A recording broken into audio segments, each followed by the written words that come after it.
Hello, everyone. We can get our webinar started out for the Cancer Genomics Consortium webinar using ClinVar to share germline and somatic variant classifications from the clinical genomic testing for cancer. So let me get this started here.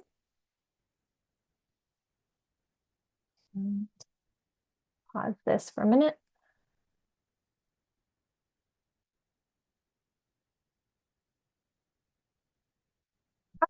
So I'd like to welcome everyone to the last Cancer Genomics Consortium webinar of the 2024 year, which is brought to you by the CGC Education Committee. I'm Dr. Deborah Ritter from Baylor College of Medicine, Texas Children's Hospital, and the Clinical Genome Resource, ClinGen. We're excited to wrap up the 2024 year with a topic that is near and dear to our hearts, data sharing.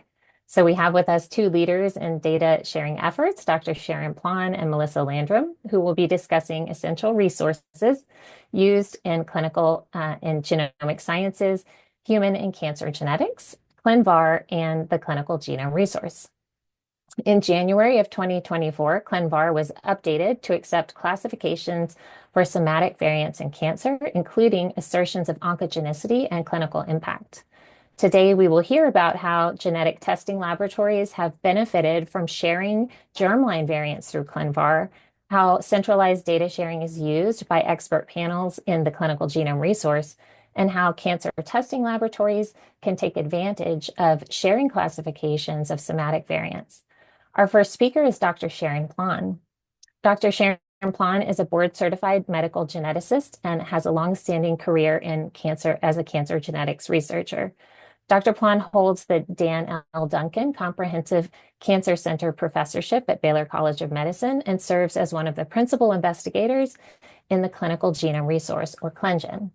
She co-chairs the ClinGen Hereditary Cancer Clinical Domain and co-chairs the ClinGen Oversight Committee that has recently worked with the CIVIC database to develop somatic cancer variant curation expert panels. Dr. Plon is a prior member of the National Advisory Council for Human Genome Research and the Board of Directors for the American Society of Human Genetics.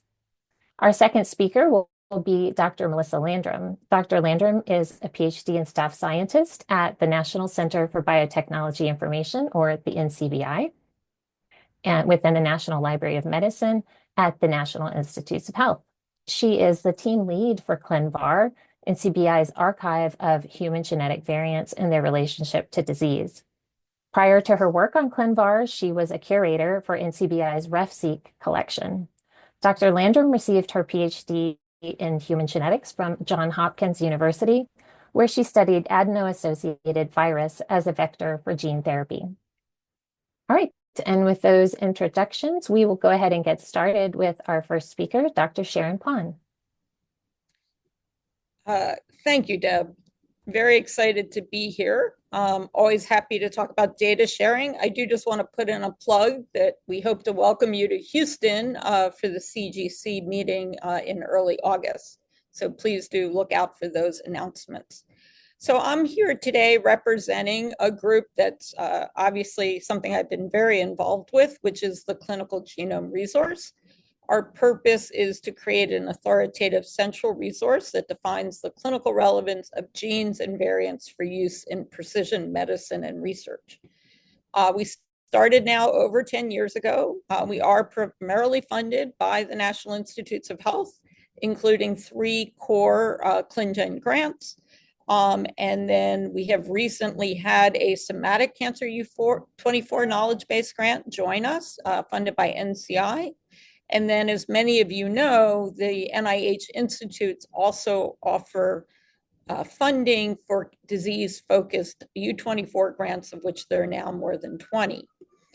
I'm here representing the ClinGen Consortium. I do want to give a special thanks to Heidi Rehm, who provided me many of her slides, and her grant has hosted the ClinGen ClinVar working group for many years.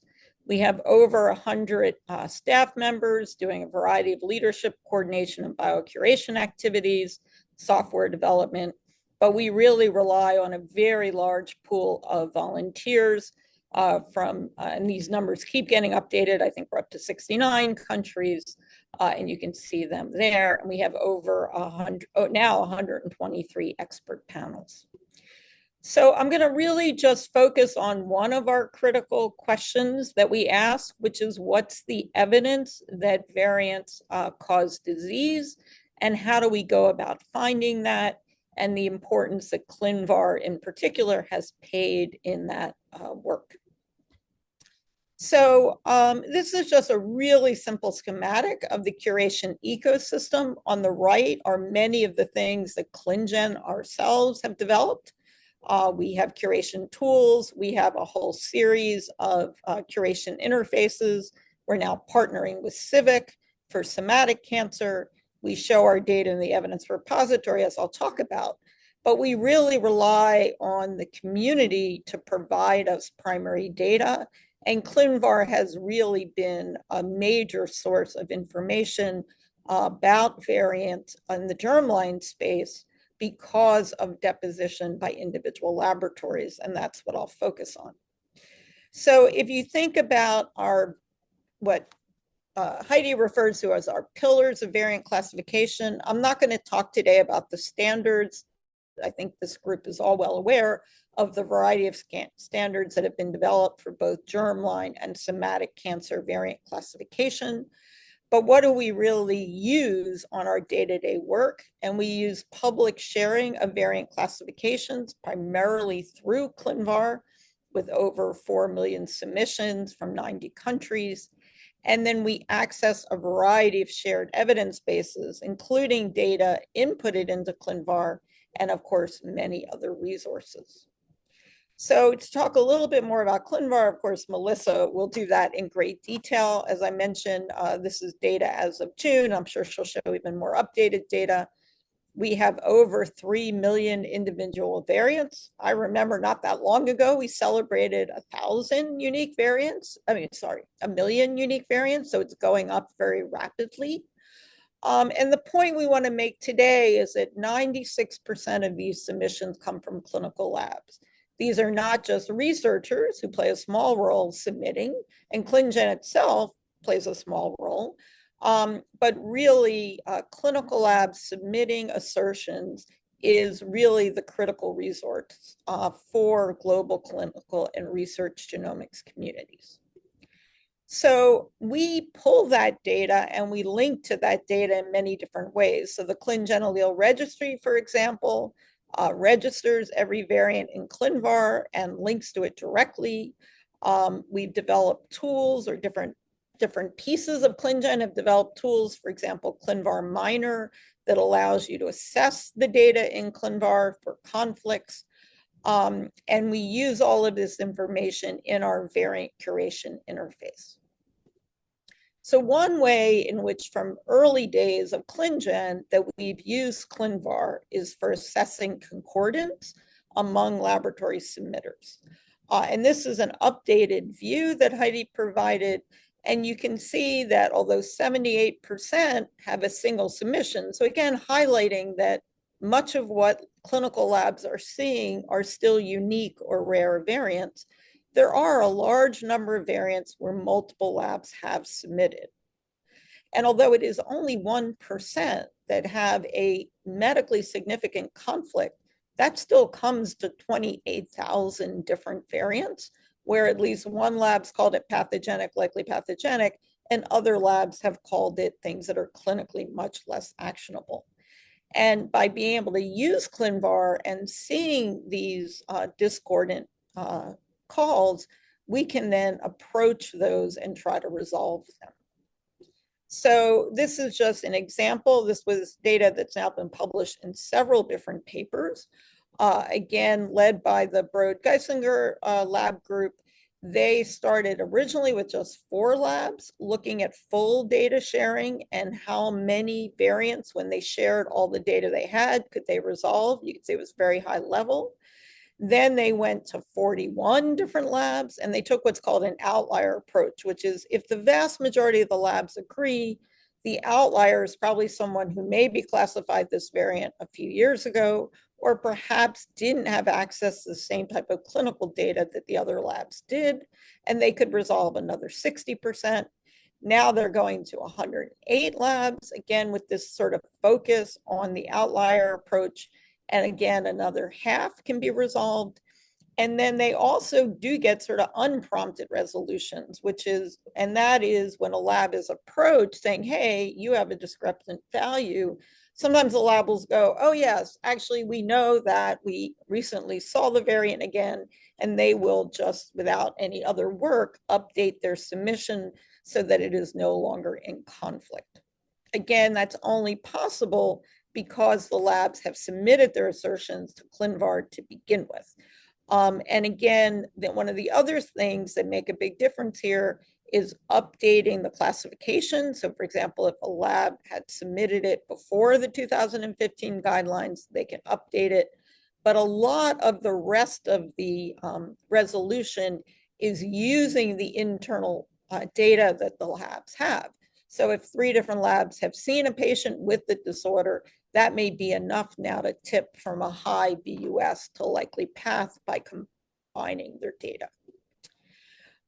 Finally, what does ClinGen use this data for? And we use this data extensively in our variant curation expert panels. And we provide that information then by our specifications. So this is just a schematic of ClinGen, both gene and variant curation expert panels. We include clinical experts, laboratory directors, phenotypic experts. We have a large number of individuals who, for example, may do functional assays or are specialists on the pathway that the gene is involved with, or are computational experts. And then we have our all-important group of biocurators who go through the evidence and apply the rules. So we bring these groups together for different disease or gene or disease domains. I want to emphasize again that the members of these expert panels are often volunteers, often only perhaps the coordinator and a few of the biocurators have any ClinGen support. And again, as I mentioned, we have over 100 active variant gene curation expert panels. We did recently publish in Genetics Medicine an article describing our 10 years of ClinGen curation, if you want any additional details. So how do we use ClinVar? So this is this famous grid from the Richards et al. 2015 paper, and I've made a different version of it than Heidi often shows, which is which of these rules is it really important to have data in ClinGen? For example, the simple one, missense in gene where only truncating variants cause disease. Well, the only way we know that is if lots of labs submit what they consider pathogenic variants, and we can see whether they're truncating or not. Similarly, novel missense change in an amino acid where a different pathogenic missense change has been seen. Again, that's highly dependent on labs submitting their pathogenic missense variants, so we can identify what codons already have amino acids. And then, of course, a similar one here. And then mutational hotspots or well-studied functional domains. Again, the way we find something is a mutational hotspot is by having rich data in ClinVar. As most of you know now, and I'm sure Melissa may show an example, when you now open a gene page in ClinVar, you get this beautiful graphic at the top. It's very clear right away to see where mutational hotspots might occur in that gene. So these are occurring in trans with a known pathogenic variant, again, relies on labs submitting to ClinVar so that we have that information. So just to finish up, just wanted to give a sort of update on the hereditary cancer efforts in ClinGen that are already relying on ClinVar, and encouraging all of you to submit your somatic cancer data for our new somatic cancer VSEPs.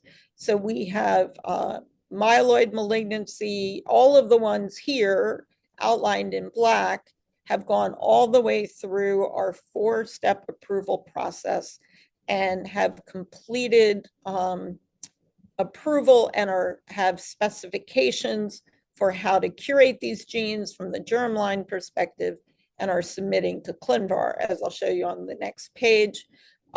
somewhat newer, and I think NF2 is about to be approved, is we have a neurofibromatosis and schwannomatosis. I'm sorry, NF1 is about to be approved. We have a neurofibromatosis and schwannomatosis VSEP, and then the newest one that has been put together and is actively specifying is an endocrine tumor predisposition. So that large number of genes on the secondary findings list that cause pheochromocytoma and paraganglioma are being approached by this group.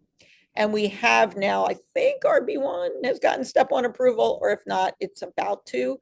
It will probably be called ocular malignancy because they are also going to include BAP1. I should say we're not talking about gene curation today, but we do have very active hereditary cancer core GSEP, and then a newer but very active GSEP that is approaching genes where the disease often is expressed as childhood, adolescent, or young adult cancers. So just to finish up, how does this all appear? So we do our variant curation in our variant curation interface. Anyone can use that. You need a login, and our expert panels use it extensively. If you are an outside lab, you can get an affiliation and use our variant curation interface, even if you're not a member of the ClinGen expert panels. But of course, this isn't where people go to look for data. Where people go to look for data are in ClinVar. So this is an example of a CDH1 variant. It has the FDA recognized database tag because, as mentioned here, the ClinGen evidence repository is an FDA recognized human genetic variant database. And each of the variants that are in ClinVar has a link to the evidence repository. And this is the evidence repository link for this same variant. And you can see it includes even more information about exactly which evidence codes were looked at. And then the bottom of this page would show you the evidence that we're actually reviewing. And so our goal is to have similarly rich data from somatic cancer labs. So as the SC VSEPs get underway, they will be able to rely on ClinVar, and then their curated variants will go back to ClinVar, as we've been able to successfully do on the Germline side. So with that, I just want to highlight that ClinGen and ClinVar have had a productive partnership for over 10 years. Germline variant assertions submitted to ClinVar by the larger genetic testing community has played a critical role in the success of the ClinGen variant curation process. The hereditary cancer domain has strongly benefited from the sharing of data in ClinVar by testing labs. We're excited to see laboratories with somatic cancer data leverage the new ClinVar fields to support data sharing. And data sharing combined with expert curation is, of course, designed to improve patient care. And with that, I will turn it over to Dr. Landrum, and I'm happy to take questions at the end of the webinar. Thanks. Thank you, Sharon.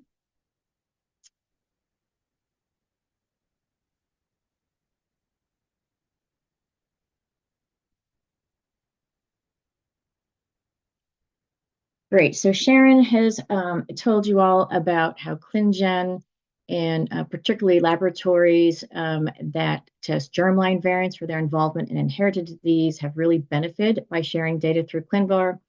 And so now I'm going to talk to you a little bit about changes that we've made to ClinVar to specifically handle classifications of somatic variants for cancer, and talk a little more specifically about submitting those data. So probably most of you are familiar with ClinVar, but just to fill in a few gaps in the background information for you, ClinVar is an NIH database of classifications of genetic variants and how they relate to genetic disease, cancer, and drug responses. The data that you see in ClinVar are considered variant level classifications as opposed to patient level. We'll talk a little bit more about that. It's a submission-driven database. This, of course, is one of our big points today. We're going to talk a lot more about submission to ClinVar. And all of the data that you see in ClinVar are fully public and freely available for anyone to use. So today, the database has more than 4.7 million submitted records that represent more than 3 million variants, and those data come to us from 2,900 submitters across the globe. But of course, one thing you probably know is that the vast majority of this data is for germline variants. However, I think there's been several papers that show that as you're classifying variants, whether that's a germline variant or a somatic variant, it's actually helpful to have all of the evidence in both contexts. And in fact, several of the ClinGen VSEPs, the variant curation expert panels, as they write up their classification guidelines, they specifically note how if you're classifying a germline variant, here's how you can use any evidence of that variant in the somatic context for your classification. It's also important in the other direction as well. If you're classifying the variant in the somatic context for cancer, you'd also want to know, has this been seen in the germline? Is it important for inherited disease too? I'll also tell you that anecdotally, when we talk to ClinVar users, they almost invariably tell us, I don't want to miss any information. I want to know all of the evidence that's out there, whether it's for a germline variant or somatic. It's all important to me. I want to be able to evaluate everything. And so for that reason, I really do think that variant scientists will benefit if we're able to aggregate the evidence for both germline and somatic classifications in a single database. Because the fewer places you have to look for information, the less likely it is you're going to miss something very important. So with this in mind, we have made some changes to ClinVar so that we now support classifications that are specific for somatic variants and cancer. One change that we have made to help you keep track of how the data as we collect it over time is a new filter. So you probably know if you search in ClinVar and you get this table of results, there's also a set of filters on the left here to help you narrow down your results. And now the first filter that you see here, it's called classification type. And the two options here are just germline and somatic. So this is to give you an idea of how many variants here have a germline classification, how many have a somatic classification. And of course, you can see this demonstrates what I just told you. The vast majority of variants today in ClinVar are germline, but we do have about 700 variants with a somatic classification. And this is really what we're hoping to get more of in ClinVar are these somatic variants. So let's look a little more detail about what you would see in ClinVar for a somatic variant.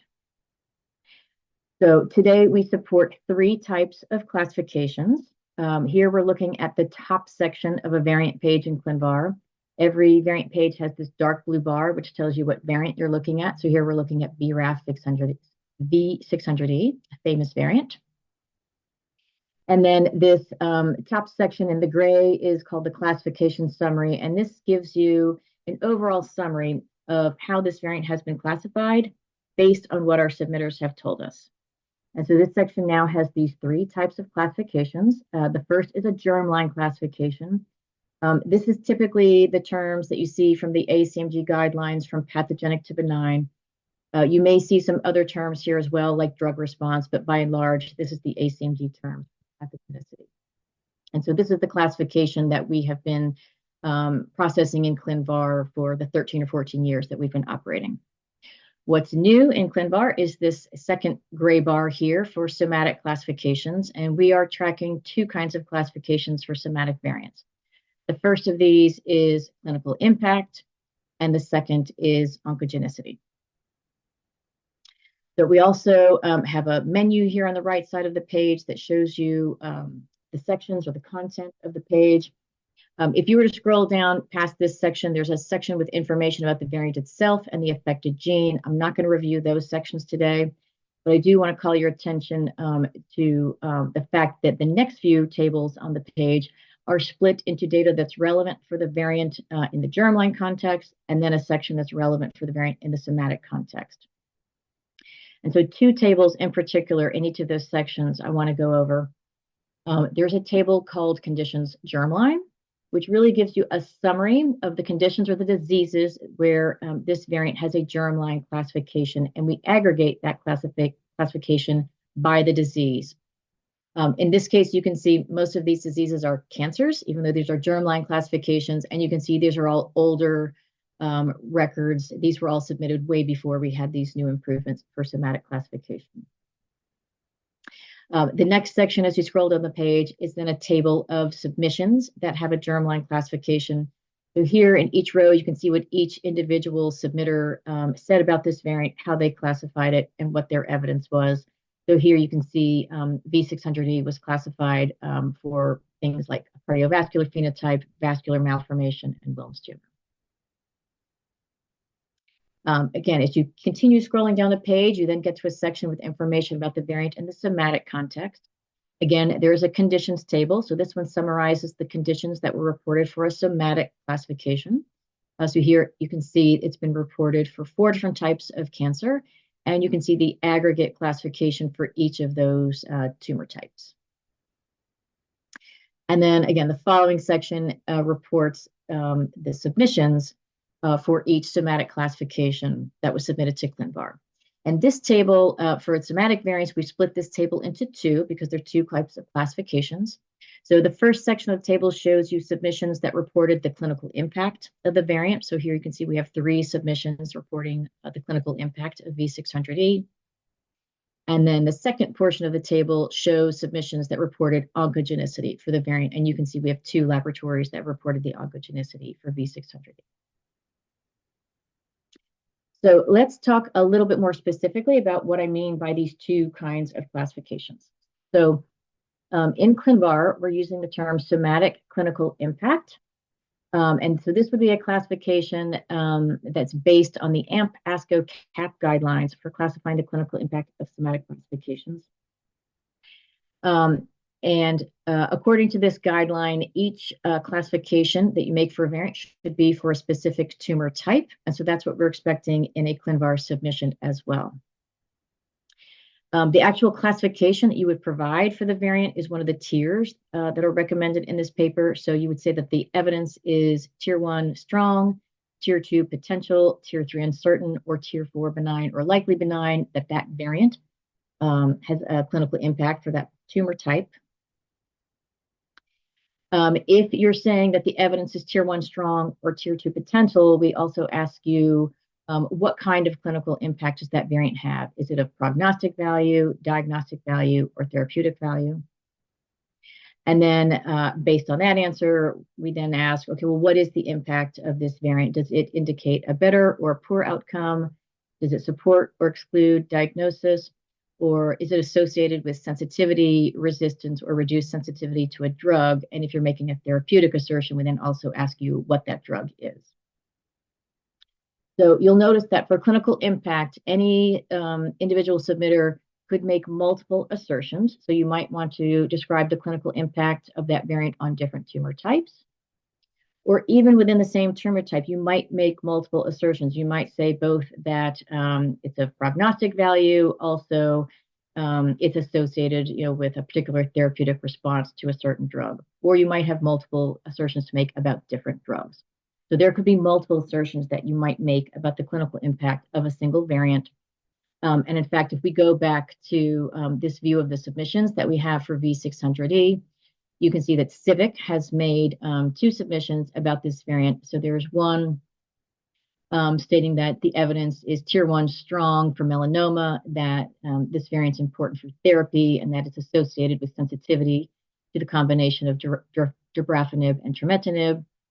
And also that the evidence is tier 1 strong for colorectal cancer, that V600E is associated with a poor outcome. So the other type of classification that we are dealing with is oncogenicity. In this case, the terms are based on the ClinGen CGC-Vic recommendation for classifying the oncogenicity of somatic variants. I'm sure all of you are familiar with this recommendation, where they describe oncogenicity as really pathogenicity. It's equivalent to pathogenicity, but for cancer.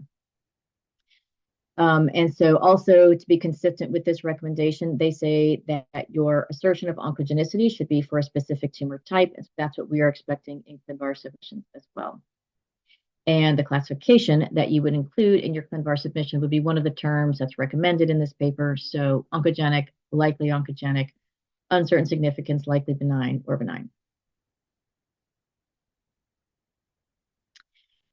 So I want to go back to one of the statements on my introduction slide where I said ClinVar is a submission-driven database. So we've talked about this a lot, but I just want to drive the point home. When you look at a ClinVar record, I said we have this summary section that shows you the overall classification for a variant. But I want to clarify that there's no NCBI staff member, there's nobody on the ClinVar team who is looking at the data and saying, here's what we should report for this overall classification. These values are calculated based on what our submitters have told us. So the only way a variant gets into ClinVar, the only way we have these overall classifications to report is if someone has submitted the data to us. So submission is extremely important for ClinVar's utility. So let's talk more about submission. Who submits data to ClinVar?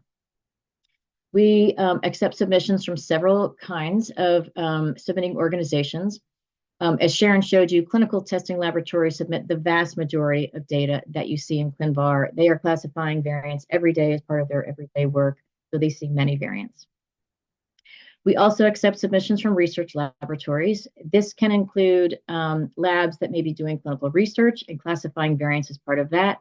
It can also include laboratories that are developing functional assays and have those functional results that they want to make available for others who are classifying variants. We accept submissions from physicians. On the germline side, this is typically a physician who has a patient who's had genetic testing, and that physician can provide more information about the phenotypes in that patient, and maybe the clinical lab didn't have that data available to include in a ClinVar submission. Sometimes the physician might also provide his or her own classification of the variant because they were able to add that phenotype information to the classification process.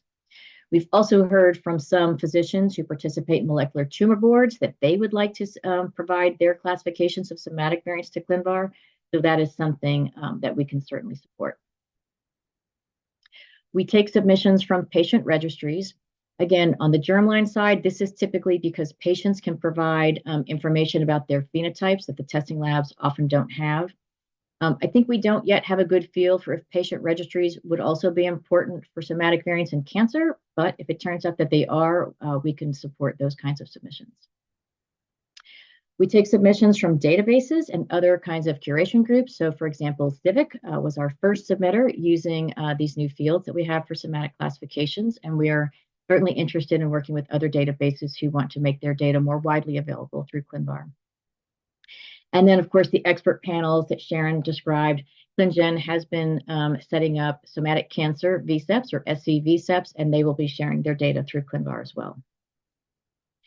So I do want to especially call out clinical testing laboratories as submitters. So Sharon made the point really beautifully that they're important because they do provide the largest volume of data in ClinVar. But another aspect that is important is that clinical testing laboratories typically don't publish their data in another way. Some researchers also generate a lot of data, but they typically publish their data in journals. So it does become publicly available. It may not be as easily accessible if it's not on a structured database like ClinVar, but you can find it. A lot of the data from clinical testing laboratories never becomes really publicly available anywhere except ClinVar. And so that really makes them a really important source of data for other laboratories who are classifying, physicians who need to tell their patients what to expect, expert panels who need to know how to prioritize their very limited and precious time. Having this data from clinical testing laboratories is really critical for ClinVar's utility.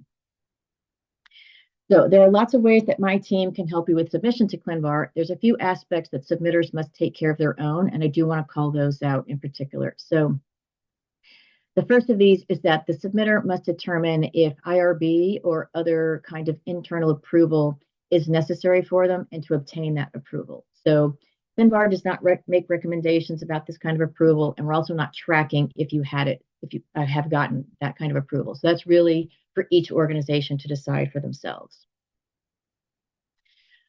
Secondly, we do ask that our submitters ensure that their data are consented appropriately to be fully public. So I mentioned that also in my introduction.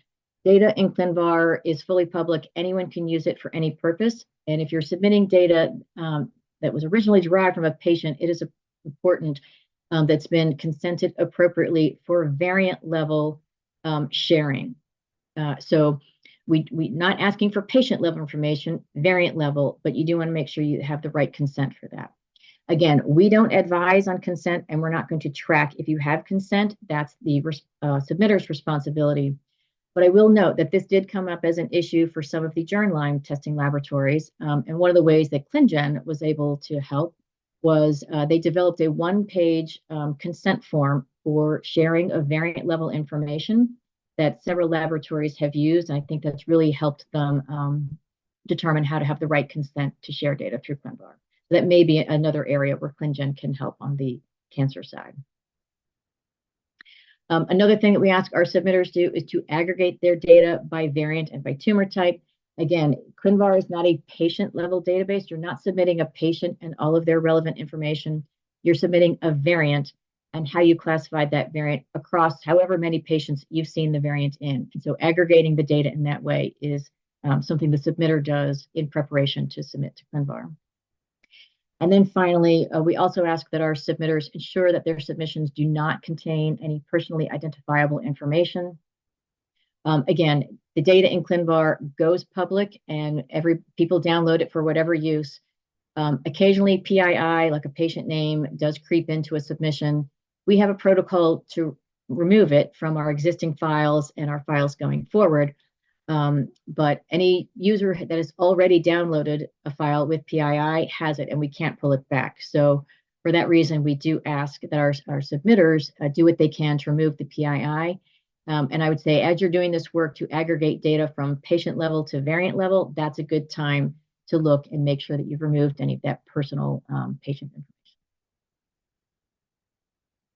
So there are other areas that my team can help you think about doing your ClinVar submission. And of course, one of these is to think about what data should you submit if you're submitting a somatic variant. So of course, we first need a description of the variant itself. We accept variants from SNVs and short indels up to exon and gene duplications or deletions, and up through large structural variants that span many genes. One thing I will note that we don't support right now are gene fusions. We don't have a good way to model gene fusions right now, but we are aware that GA4GH is working on a standard for gene fusion. So this is something that we can potentially add in the future, because we do know that fusions are important for cancer. The second thing we need to know is the tumor type. So what type of tumor are you classifying the variant for? And then, of course, your classification for that variant and tumor type. So each submitted record that comes to ClinVar is for one kind of classification. So it's either for oncogenicity or for one of those assertions of clinical impact. But you can make multiple assertions. They would just be on different submitted records. So for each classification that you provide, there's some related data that you can give us. So you can tell us the date you last evaluated that variant. You can provide a free text comment that explains your rationale for the classification. This is the blurb that you see on variants in ClinVar. It is an optional field, but I will say every ClinVar user wants to see why you classified a variant, not just what your classification was, but why did you classify it like that? So we highly encourage you to think about how you can provide this comment. Citations are also great to provide. They are optional, again, because a large part of the value of ClinVar is storing the variants that have never been published anywhere else. So many variants in ClinVar don't have citations, but if you do have citations to include, that's great. And then finally, you can also give us your assertion criteria. So this is a term we use in ClinVar for your rules of classification. For a somatic variant, this might be either the AMP-ASCO-CAP guidelines, it might be the ClinGen CGC-VIC recommendation. You might have your own set of guidelines that you either developed independent of either of those recommendations, or maybe you've modified one of those recommendations specifically for use in your own laboratory. So whatever it is, you can provide a PubMed ID for that document, or you can upload the document to ClinVar, and then we can use it to reference your submission to show these were the set of rules that you use to classify the variant. And then the last type of data that's provided is information about the observation. So every classification, every variant in ClinVar should be based on some observation of the variant. So in other words, we're not asking for a hypothetical situation. We want to know that you're classifying a variant that you observed. So each record includes information about how you observed that variant. There's 3 fields that we ask for as a minimum. The first of these is collection method. So this is telling us generally how'd you collect the data for this classification. That's typically through clinical testing, research, or curation. We ask for the allele origin. In the broadest terms, this field is asking if the variant is germline or somatic. So for a somatic submission, this would pretty much always be somatic. Unknown is reserved for a few corner cases. We also ask for the affected status of individuals in whom you saw this variant. So this is asking, were they affected with the type of tumor that you're classifying the variant for? So you can indicate yes, no, or it's unknown. And then there's a few other optional fields that you could provide about your observation of the variant. You can indicate if the somatic variant was present in normal tissue. You can indicate the somatic variant allele fraction, the number of individuals in whom you saw the variant, and a few other optional fields are there as well. So we can also help you determine the best method to submit your data to ClinVar. So we have 3 main methods available.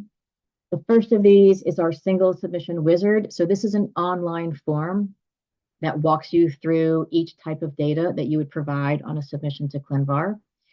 This is a little slow. It's a manual process to fill in all of the data. So we recommend this for our infrequent submitters who really just have like a single variant at a time to submit. It's slow for the submitter and also slow on our side to process. So for that reason, most of the data in ClinVar comes to us on our Excel spreadsheet template. So this method is good for our repeat submitters, those who have batches of variants to submit. The spreadsheet can support a handful of variants all the way up to tens or hundreds of thousands of variants at a time. And we have specifically developed a version of the spreadsheet for somatic variant classification. So this should help you get started. We also have an API for submission. This is also good for repeat submitters who have batches of variants to submit, and for laboratories that have really good bioinformatics support and who want to automate their submission process. So another thing we can help you think about for submission is making a plan to maintain your data in ClinVar. So as you can imagine, any submitter to ClinVar, particularly those working in clinical testing laboratories, they are working with all of this evidence to classify variants. They're working with a specific set of guidelines. They're reporting variants to their patients, the physicians, and hopefully they are also submitting that data to ClinVar. When we process that data, we make it public. And we assign an accession number to each record that's submitted to ClinVar. So your accession number begins with this prefix of SCV for submission to ClinVar. And you'll notice it also has a version number. And the version number is important because that means we can track how the submission changes over time. And that's important because, as we all know, clinical genetics, let me back up 1 second. This accession number gets reported back to the submitter after each submission, so that you can keep track of what you've submitted and what accession number goes with each variant. You should also keep track of your version number. The versions are important because data changes all the time. Clinical genetics is fast moving. So at a later point in time, this same submitter may be working with a new body of evidence. There's new evidence that she didn't have before. Maybe there's evidence now that's been refuted. Her classification guidelines may have changed, and she may have new variants that she has never classified before. So using the information that we give back to our submitters, this report of accessions, she can keep track in her own database, which variants have I submitted before, which variants do I have new evidence for or a new classification and I need to update in ClinVar, and which variants have I never reported to ClinVar before, I need to give them this new information. And as you know, ClinVar is widely used in clinical genetics. It's important to our users that the information is up to date as possible. And our submitters own their data. So it's really up to the submitters to keep their own information up to date. And so we try and help you with that by helping you track what you've submitted and what your accession numbers are to support resubmission. So if you're interested in submitting to ClinVar, we can help you get started. The first step is to read our submission overview to learn about submission. There's a link to that from our homepage. Secondly, we need to get your organization registered in ClinVar submission portal. Again, a link to that is available on the homepage. And then thirdly, whoops, excuse me. Thirdly, you can use our submission instructions to help prepare your data for submission. So we have information online to help you prepare your submission, but also emphasize that at any step in this process, you can contact us at ClinVar at NCBI. This email does not go to a black hole. It goes to the small team of ClinVar curators who process submissions. Every email is answered. We're happy to help you look at the data, map your data to how ClinVar accepts the data. We can also set up a video conference if you like. We can look at your data together and answer any questions. So we're happy to help get you started. So in conclusion, I think variant scientists really benefit from the aggregation of evidence for germline and somatic classifications in a single database to lessen the risk that you'll miss any important information. ClinVar, we think this is very important. So ClinVar has made changes so that we can now support data sharing for both germline and somatic variants. We can support our one-off submitters who have low volumes of variants to submit, as well as our high-volume submitters who want to establish a regular submission cycle, possibly even automating it. And finally, as Sharon described, I think ClinVar has been able to play a really important role for testing laboratories who've been looking at germline variants. It's helped them share data. It's helped them discover when they were classifying variants differently. It helps them discover gaps or ambiguities in their classification guidelines. And it's because they're able to share data and compare what everybody's doing. And I do think ClinVar has the potential to help cancer testing laboratories as well. So finally, I just want to acknowledge the team that supports ClinVar.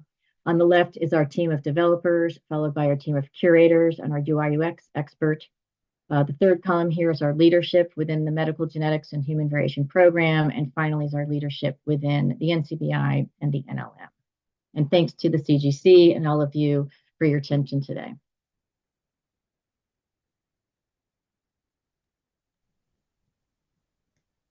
Great. Thank you so much to Melissa and to Sharon for those excellent presentations.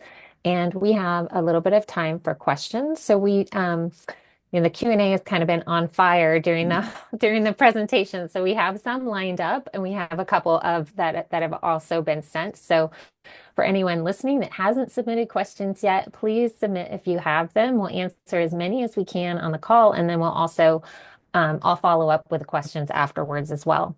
To start us out, we have a poll that we've created here just to get an understanding of here we go. Just to get an understanding of the audience and kind of how familiar you are with with ClinVar and with submissions. So let me go ahead and launch the poll. Okay. All right. And I would love it if everyone could just take a minute to respond in here. I'll give everyone a bit of time.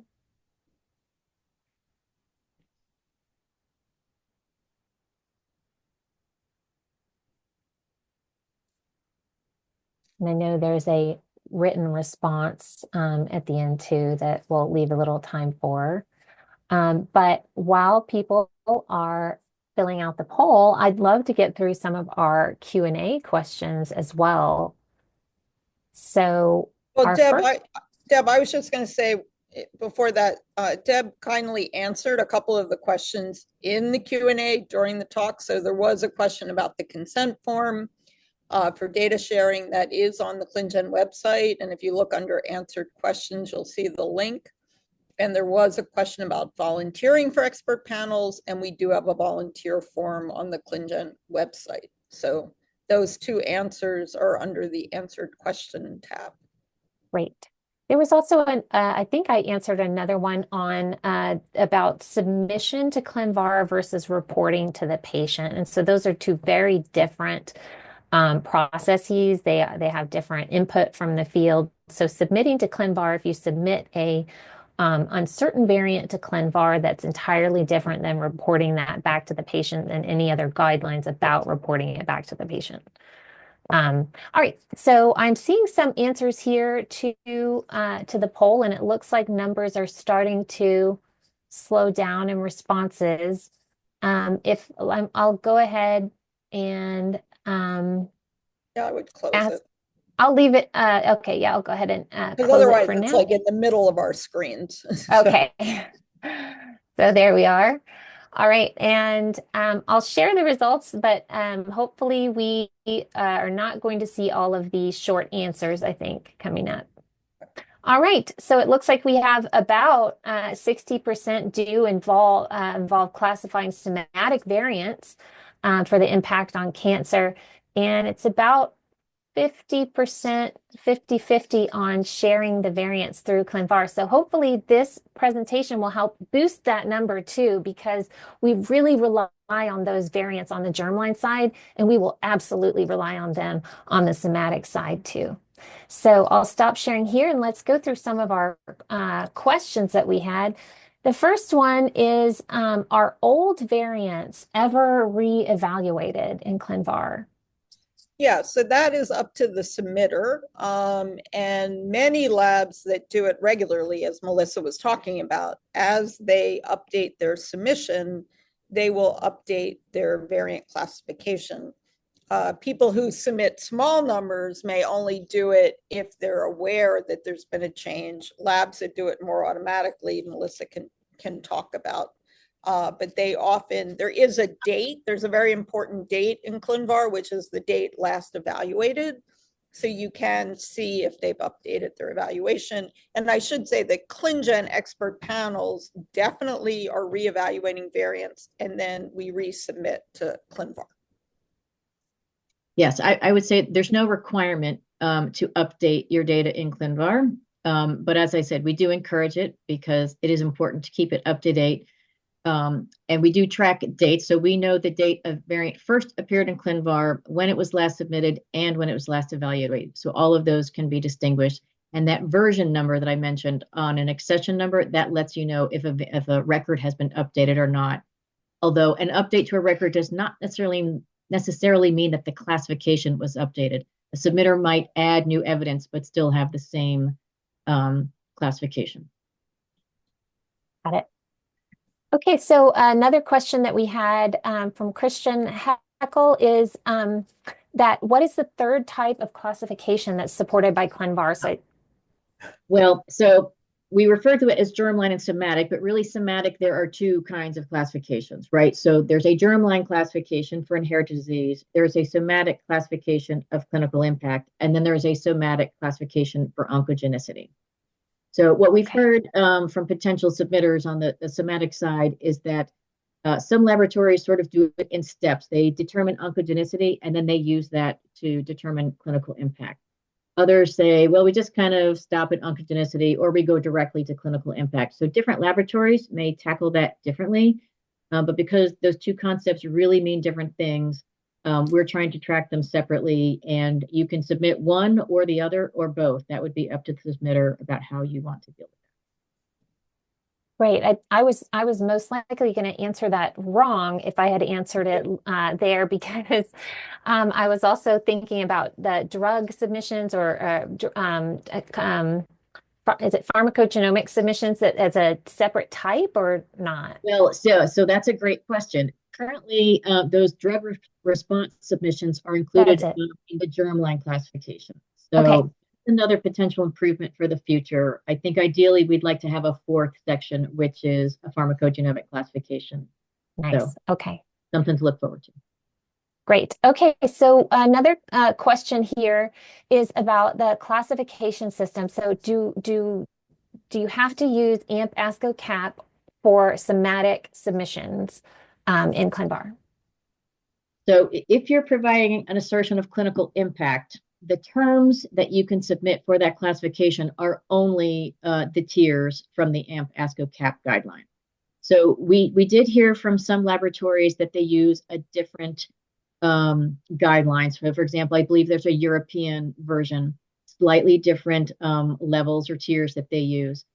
So I think if you want to do that, what we would suggest is if you can determine a mapping of your tiers to the AMP ASCO CAP guidelines, use that to determine which of the four tiers corresponds to what you've done, and then explain in your comment that explains your rationale, what your actual tier was, what your you can provide your classification guidelines as your assertion criteria, and explain how you mapped it to the AMP ASCO CAP terms. Great. All right. And we have a few others that have come in here. Let's see, I wasn't able to look at these in advance for answering. The third one is supported. This one. All right, and a few others that came in through Let's go ahead and chat. read them, Deb. Yes, I will. So one was about the stars. So the star system within ClinVar, and whether or not the star system will also apply to somatic classifications. It does. So Okay. the stars indicate the review status of a record. So both submitted records and our aggregate records, so the variant page that you look at is a variant record. They both have stars that indicate what level of review has gone into it. So for submissions, it's basically the same system for somatic variants as for Germline. So it indicates whether you provided your evidence and your assertion criteria for submission. You need that to get a star.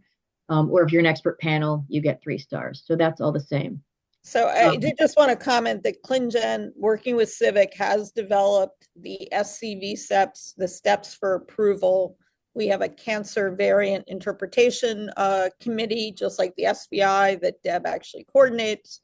And so those 3 stars will go through the SCV step process. Yes, absolutely. One thing I will note about aggregate records, so the review status that you see on a variant page, for oncogenicity, it's just like what you would see for a germline classification for pathogenicity. For clinical impact, it's a little bit different. One of the things we consider for that aggregate level is if there's consensus. So for a germline variant, that's one of the big things we determine is do people agree or disagree. For clinical impact, we're not looking at consensus because we are expecting to have different tiers reported for different tumor types, for different types of assertion. The evidence might be strong for therapy, but not for prognosis or something. So users told us they really just wanted to know the highest tier for clinical impact, and then they would dig into the data themselves. So that is one difference for the stars that you would see for clinical impact. Right. All right. And we have 2 minutes left, so I think we'll do one more question. I did see a question about the onco-KB levels of evidence, so I'm going to assume that there would be a similar process as, mapping the onco-KB levels of evidence, just as we had mentioned with any other system. So we'll consider that one as answered, but a very important question. And then this other one is the major contributors. So it says major contributors to ClinVar are from commercial labs in the US and Europe. Is there any concern about bias in this data set for that? Yes, and I see the other part of that question is the ancestry recorded in ClinVar? Yes. Those are both excellent questions. So the short answer is the testing laboratory typically does not have that information about the patient, and even if they do, they probably can't submit that to ClinVar. It's more patient level than most clinical testing laboratories can provide. So I think the presumption is that, yes, ClinVar is probably very biased towards Northern European ancestry. I would say we don't necessarily have the data, specifically structured data to show, yes, that the ancestry field. But that's definitely a concern because most of the data in ClinVar comes from US clinical testing laboratories. We do have data from across the world, and we do encourage submitters from other laboratories from other countries to share their data as well. Great. All right, well, we are about at time. I will post up our PACE credit. I want to thank Melissa Landrum and Sharon Plon for the presentations today. And if there are any further questions or follow-up, you are welcome to reach out to both ClinVar and to ClinGen with any further questions on submitting. So I just can't say enough how important the variants are in the work that we do in ClinGen and also in the field of clinical genetics. So thank you for coming today.